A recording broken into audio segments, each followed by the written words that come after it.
Hi, my name is Bill, and today I'm going to show you how to replace the lid hinge bearing in your washer. The reason why you might have to do this is because the bearing is lost or damaged. For this repair, all you'll need is a Phillips head screwdriver. Warning: before doing any repairs, please disconnect your power source. So this is the washer we'll be using in this demonstration. It's an Amana, and yours might be a little bit different than what we've got here, but the same technique should still apply. So we're going to open up our washer here. And on either side right there, we've got our lid hinge bearings. It's going to be this piece right in here between the door and the frame of the washer. So we've got two screws that are holding the hinge on. That's what we're going to have to take off first. So we're going to use our Phillips head screwdriver and remove those screws.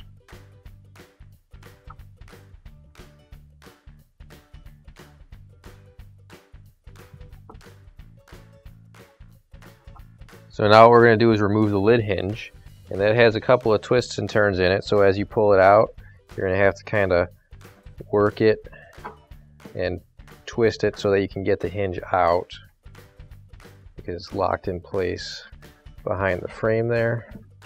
But once you got a good nice and turn there, and one more bend, and you can pull it right out. So now we can move the door forward.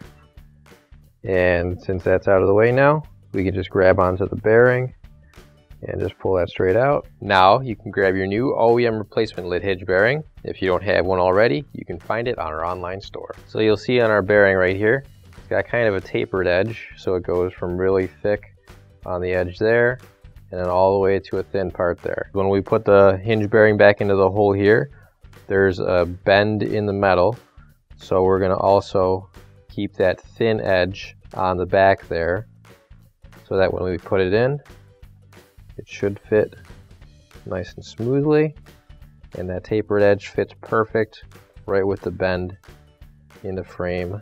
So you make sure the hole's lined up and then just slide the hinge back into place.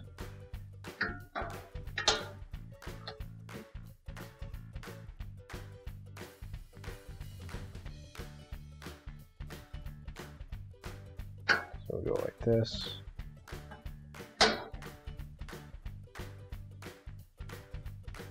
And like that.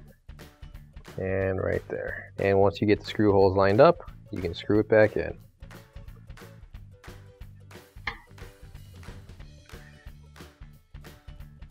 There we go.